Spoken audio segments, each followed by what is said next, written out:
Hello friends, welcome to my YouTube channel. Exercise 12.2 से question number 1 करेंगे। Simplify combining like terms. Like terms को combine करके इन्हें simplify करना है। 1 2 3 पार्ट्स हम लास्ट वीडियो में कर चुके हैं। इस वीडियो में हम 4 5 6 पार्ट्स करेंगे। चलिए फोर्थ पार्ट पे देखिए।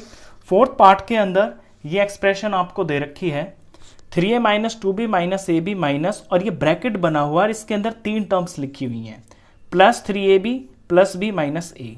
तो सबसे पहले इस ब्रैकेट को हमें सॉल्व करना होगा, क्योंकि ब्रैकेट को सॉल्व करते ही हमें हमारी सारी टर्म्स बिल्कुल अलग अलग दिखाई देने लगेंगी, और फिर वहां से हम लाइक टर्म्स को कंबाइन कर लेंगे।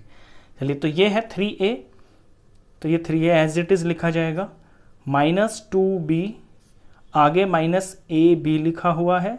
अब यहां से शुरू होती है ये ब्रैकेट, ये बाहर माइनस लिखा हुआ है ना, तो माइनस की जब a से मल्टीप्लाई करेंगे तो ये माइनस a हो जाएगा।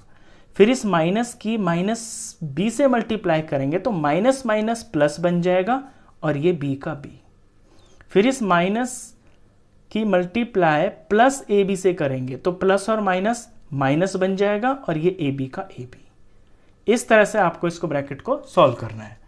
आगे जैसा है एज इट इज आप कॉपी कर दीजिए, क्योंकि यहां कोई ब्रैकेट वगैरह कुछ नहीं है, सारी टर्म्स अलग अलग लिखी हुई हैं। तो ये सारी टर्म्स अलग हो गई हैं। अब इसमें से हम लाइक टर्म्स को अलग अलग करते हैं। तो यहां पे जो टर्म्स हैं ए की हैं, बी की हैं और ए बी की हैं। तो ए की टर्म्स को मैं सबसे पहले अकेला कर लेता हूं एक साथ। तो एक तो ये 3a है, एक ये माइनस ए है, और एक ये माइनस ए है, ये है। तो 3a ये मैंने पहले लिख लिया, और माइनस ए ये लिख लिया, और माइनस ए ये लिख लिया। ये ए की टर्म्स मैंने सारी साथ कर ली हैं। अब आते हैं बी के ऊपर। बी की टर्म्स को देखिए, बी में ये प्लस का बी है, ये प्लस का बी है, और ये माइनस के 2 बी हैं। तो प्लस का बी, मैं प्लस के टर्म्स को पहले लिखता हूं क्योंकि उससे आसानी हो जाती है। प्लस का बी और माइनस के 2b। ये बी की भी मैंने सारी टर्म्स को एक साथ कंबाइन कर लिया है। ए की हो गई, बी की हो गई, अब बची हैं ए बी की टर्म्स। तो ए बी की टर्म्स इसमें एक तो ये है, एक ये है, और एक ये है। ये ए बी जो है ये 3 है, और ये प्लस में है, तो इसे मैं पहले लिख लेता हूं प्लस 3ab। और ये माइनस का ए बी और ये माइनस का ए बी, ये माइनस ए बी और ये माइनस ए बी। तो ये तो कर लिया है मैंने कंबाइन, यानी इनको मैंने एक साथ कर लिया है। अब इसे सिंप्लीफाई करते हैं। देखिए, ये 3a है, एज इट इज लिखा जाएगा प्लस का, आगे माइनस ए 2 बार है ना, तो माइनस के हैं तो माइनस का 2a हो गया। आगे 2b लिखे हुए हैं, प्लस में है तो प्लस का 2b हो गया। ये माइनस 2b लिखा हुआ है। आगे 3ab प्लस का है, 3ab लिख दिया मैंने, और माइनस के 2ab लिखे हुए हैं तो माइनस के 2ab हो गए। फर्दर सिंप्लीफाई करें तो 3a में से 2a जाएगा तो सिर्फ एक a बचेगा। आगे 2b में से 2b ही चले गए तो 0 बचा, इसको हम यहीं काट देंगे, 0 भी लिखने की ज़रूरत नहीं है। यहाँ 3ab में से 2ab माइनस हो रहा है, तो 3 में से 2 गए तो 1 बच गया प्लस का, और ये ab, तो प्लस ab, 1 लिखने की ज़रूरत होती नहीं है। ये इसका आंसर हो गया। अब ये लाइक टर्म्स तो नहीं है, a plus ab unlike terms है ना, तो इन्हें हम प्लस नहीं कर सकते। ये यहीं पे हमारा आंसर हो गया। चलिए, इसके बाद पार्ट करते हैं फिफ्थ पार्ट के अंदर सारी टर्म्स बिल्कुल अलग अलग लिखी हुई हैं। तो इनमें से हम छांटते हैं कि कौन कौन लाइक टर्म्स हैं। इसमें जो टर्म्स हैं वो हैं x की, और x स्क्वायर की टर्म्स हैं, y स्क्वायर की टर्म्स हैं, और xy स्क्वायर की टर्म्स हैं, और x स्क्वायर y की टर्म्स हैं। इसमें 4 तरह की टर्म्स हैं। तो हम x स्क्वायर से ही शुरू कर लेते हैं। यहाँ पे मैं पहले x स्क्वायर को ले लेता हूँ। x स्क्वायर हो गया 1 और x स्क्वायर हो गया 2। ये 2 टर्म्स x स्क्वायर की हैं, तो ये x स्क्वायर हो गया, प्लस का मैंने पहले लिख लिया, और माइनस का 5x स्क्वायर ये हो गया।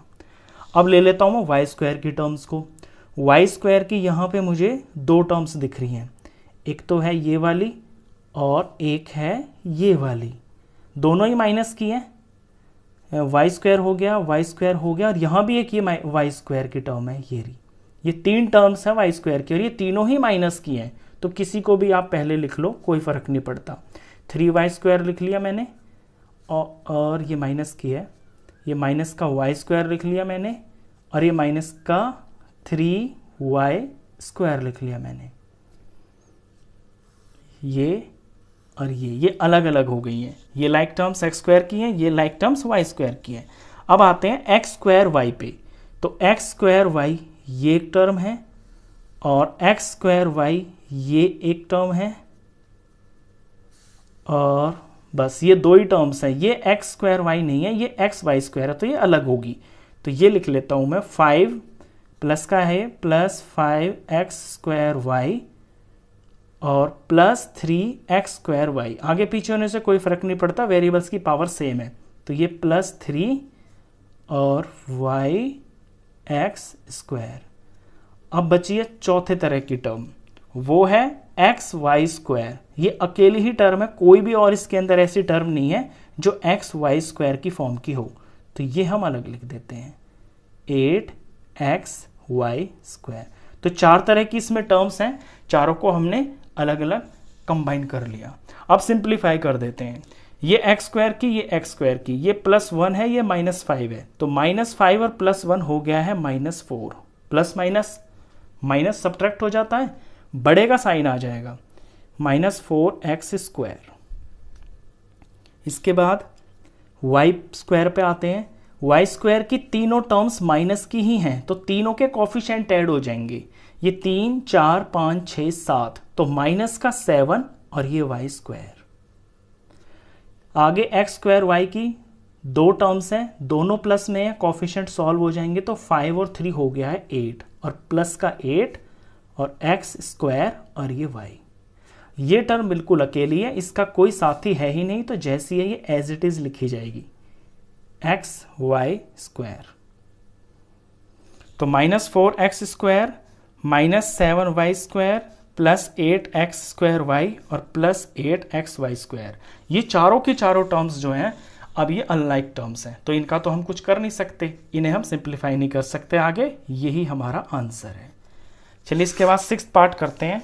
6th पार्ट के अंदर इसमें ब्रैकेट दिख रहा है आपको, तो पहले ब्रैकेट की तो कोई टेंशन ही नहीं है, क्योंकि ब्रैकेट से पहले कुछ भी नहीं है मल्टीप्लाई करने के लिए, तो इसे तो आप ऐसे ही कॉपी कर सकते हो। 3y² plus 5y -4।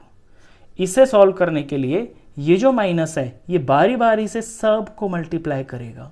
माइनस की 8y से मल्टीप्लाई होगी तो -8y हो जाएगा। माइनस की -y² से मल्टीप्लाई होगी तो माइनस माइनस प्लस हो जाएगा और ये y² हो जाएगा। माइनस की -4 से मल्टीप्लाई होगी तो माइनस माइनस मिलके प्लस हो जाएगा और ये 4 हो जाएगा।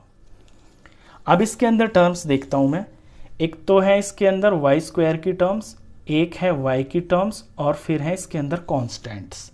तो ये y² की टर्म है, ये y² की टर्म है, इन्हें एक साथ लिख लेता हूं 3y² प्लस y²। अब y की टर्म्स को ले लेते हैं, 5y ये वाली और -8y ये वाली। प्लस की को मैं पहले ले लेता हूं, प्लस 5y -8y। 4 हो गई। अब बचा है कांस्टेंट, प्लस का 4 और माइनस का 4, ये एक साथ ले लेते हैं, +4 -4।